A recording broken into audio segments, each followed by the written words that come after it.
Dear students, good morning. Welcome to Law Excellence IAS. Let us start the discussion on today's newspaper, that is 25th August 2020. Today there are many good articles for our examination. Let us start with the first article, that is India does need a fiscal council. To understand this article, try to imagine a situation what we are going through today. So, Andhra Pradesh I will take as an example over here.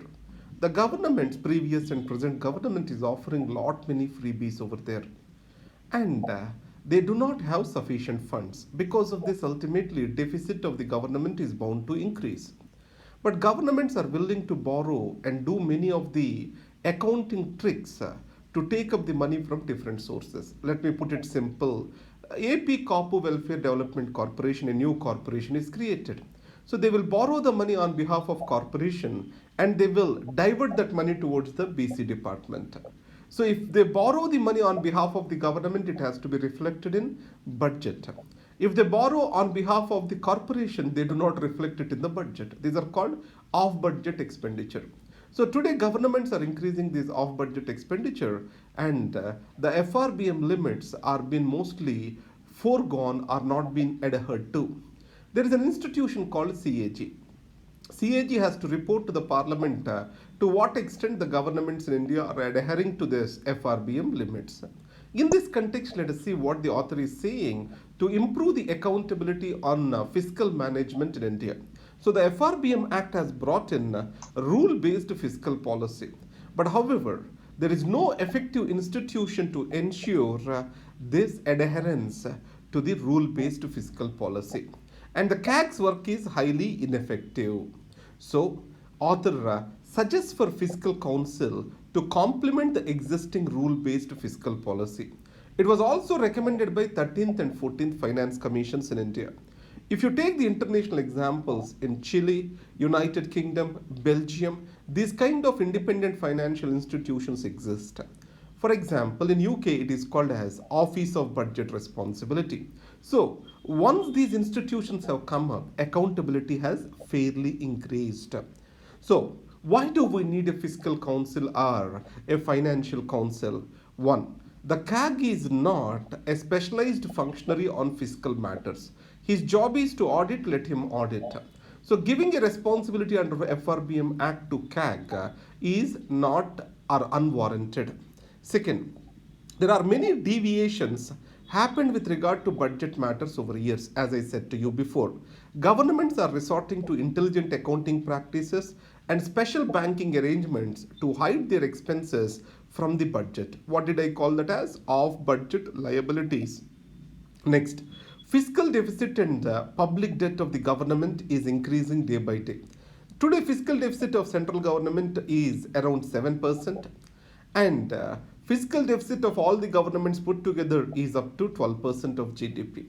So total public debt is expected to cross 85% this year. So this is a very alarming fiscal situation of this country, and COVID-19 has made the things much worse. The revenues of the governments are going down and expenditure is increasing day by day. So how the institution, that is fiscal council, shall be?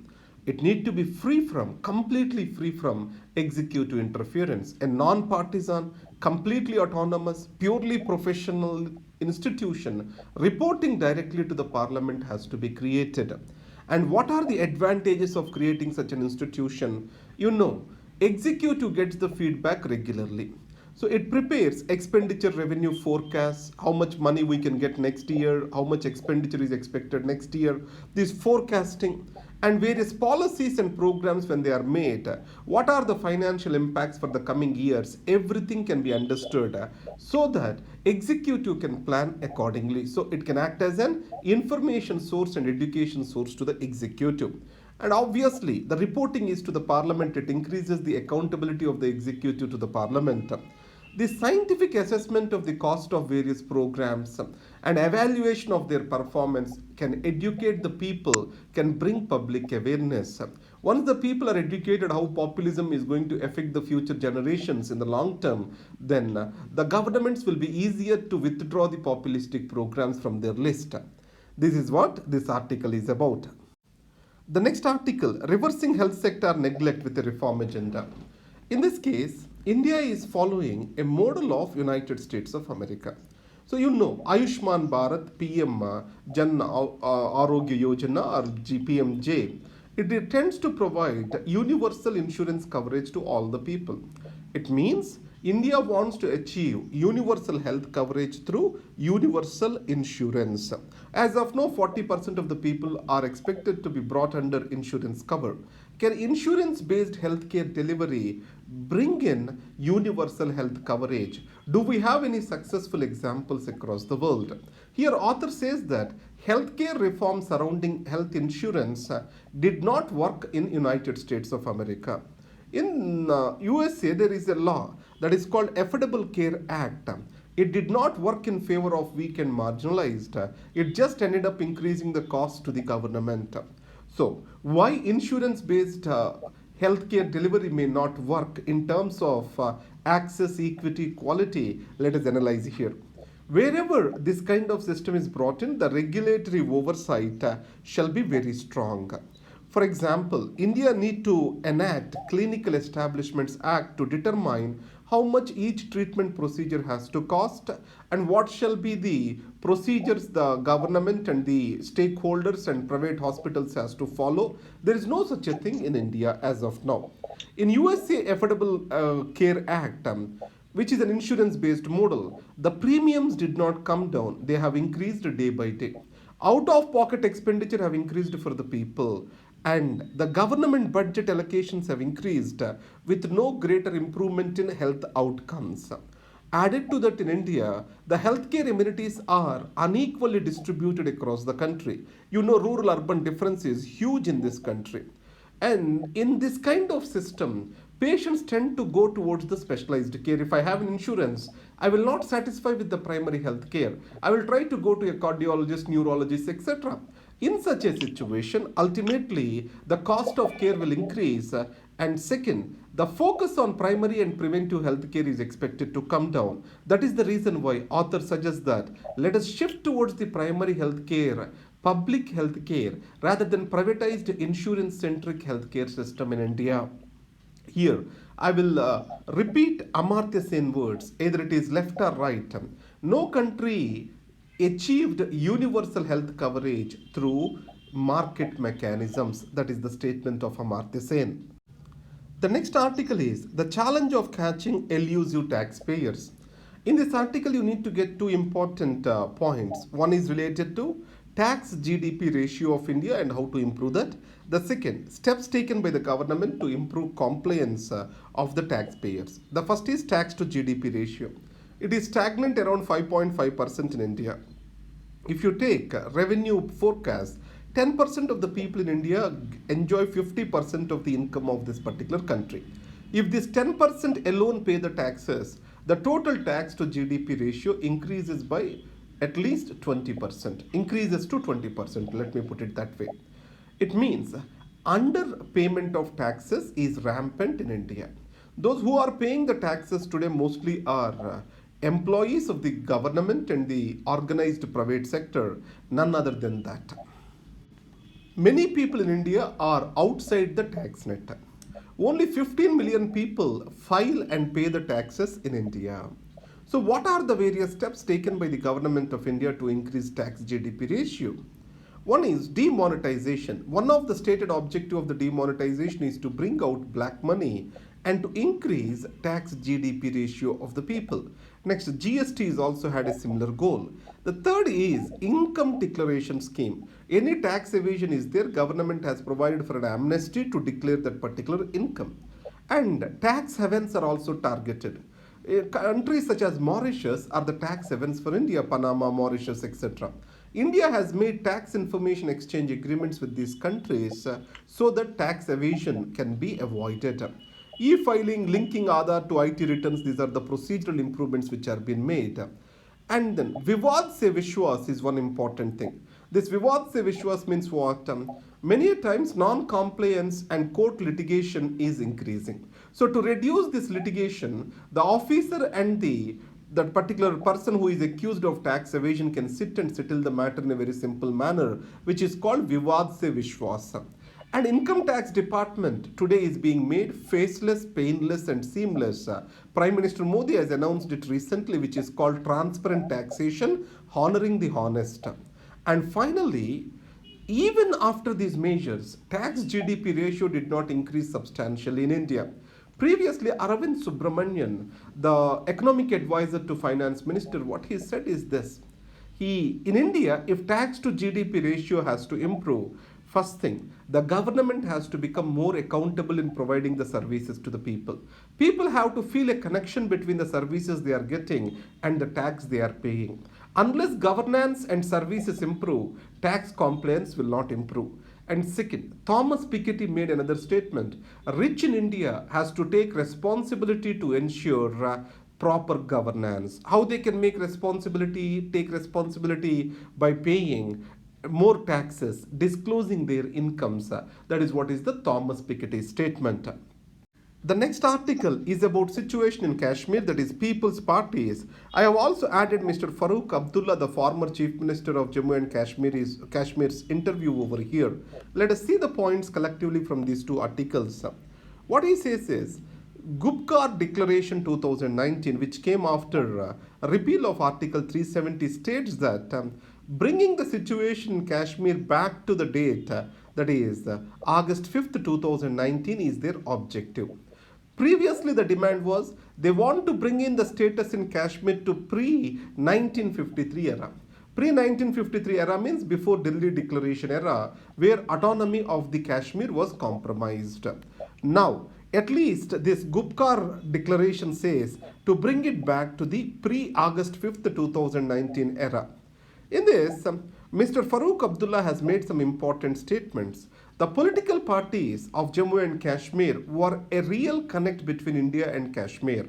They are the institutions or instruments that have instilled the confidence in people of Kashmir on India. Today, delegitimizing them by the very government which they have trusted will not go good with the people of Kashmir. And calling them by names and calling them as soft separatists or some other ways will ultimately hurt the India's relations with Kashmiri people.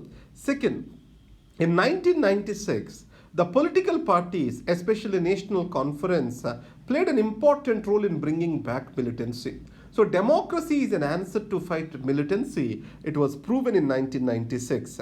Today, what Mr. Farooq Abdullah states is, the slogan of Kashmir has to go like this: nothing about us without us.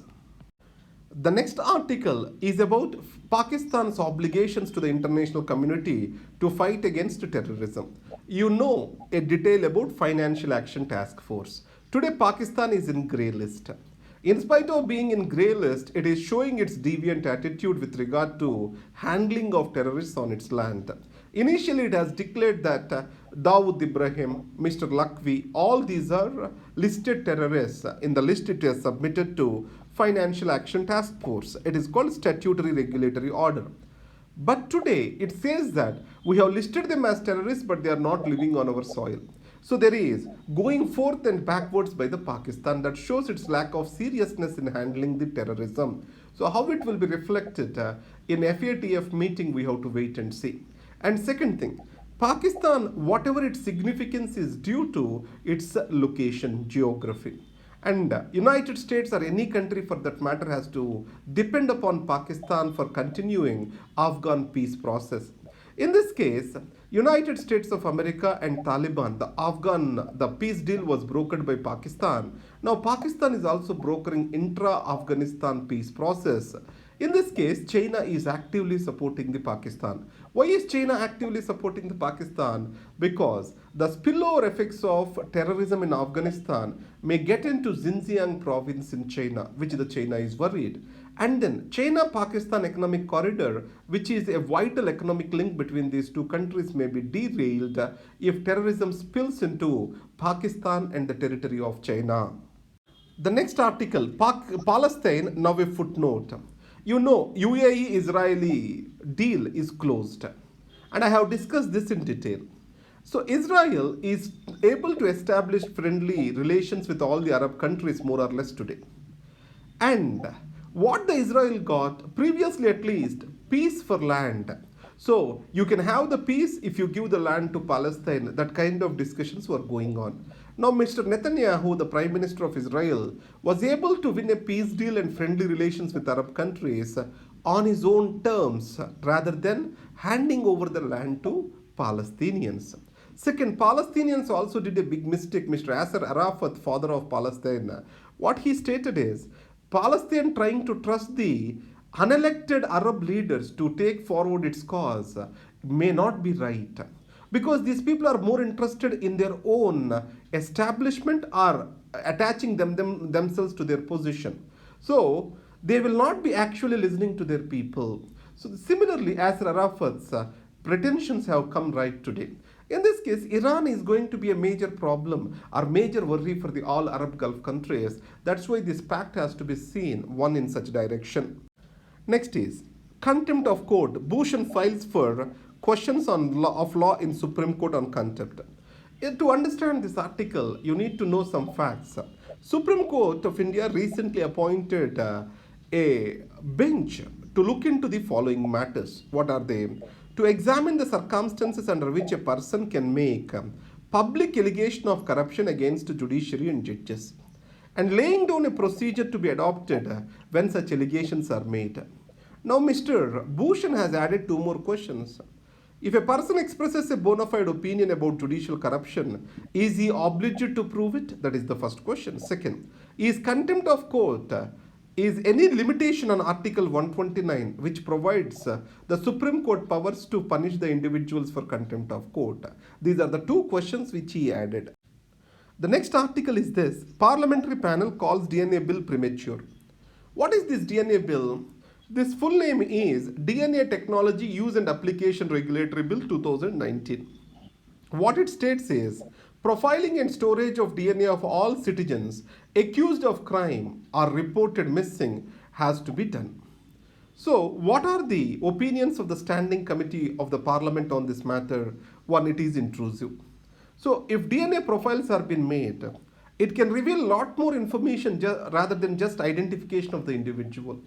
What information it can reveal? Pedigree, and then skin color, behavior, diseases, many things. So it is very intrusive. When it is intrusive, obviously it affects the privacy. So data which is available with public authorities can be misused or breached. And finally, the bill talks about storing the data and of DNA of all the accused. So today, police department is not yet reformed, and police can make anyone accused in a particular case. Once they are reported as accused, their data can be collected and stored by the police. So keeping all the data of accused is unwarranted. It can be limited only to the convicted.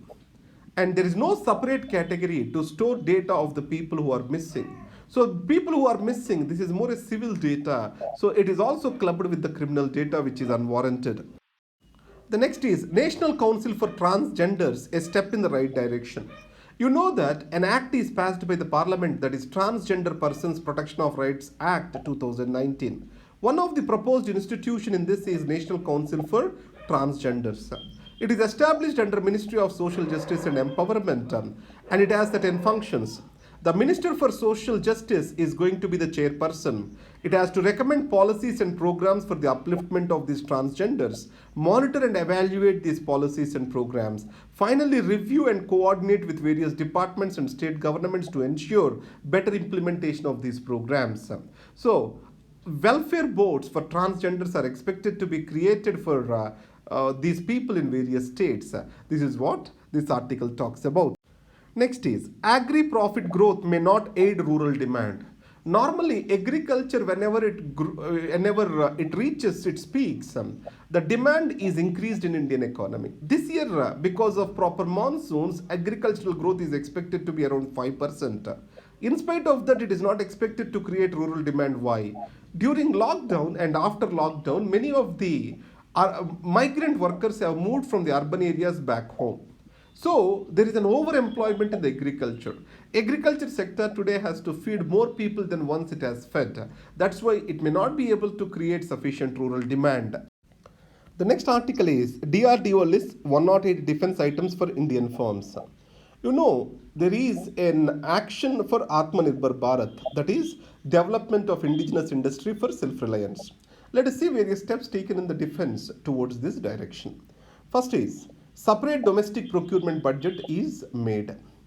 It means this budget will be used only to buy the goods for defense industry from domestic suppliers. Second, negative import list is announced. I think around 110 items are there in this list. Indigenization of spares are being announced. What is this indigenization of spares and components? And it is also declared that Indian industry today has moved from build to print to build to specification partner. What is the difference between these two? Build to print means everything they will give you, you don't have design independence. Just you have to make that and supply it. That is build to print. Build to specification means they will say their requirement and you have a design choice to create a product to their need. So we have got our R&D facilities improved. That's why our industry is moving from build to print to build to specification. And FDI is increased from 49% to 74% so that foreign companies they can come to India and manufacture the spares and other components in India itself. DRDO also has released the requisite knowledge and patents to the Indian industry without any cost so that they can use that knowledge to produce the goods and services. These are the articles for today. Thank you very much. This is Dr. Rambabu signing off for Law Excellence.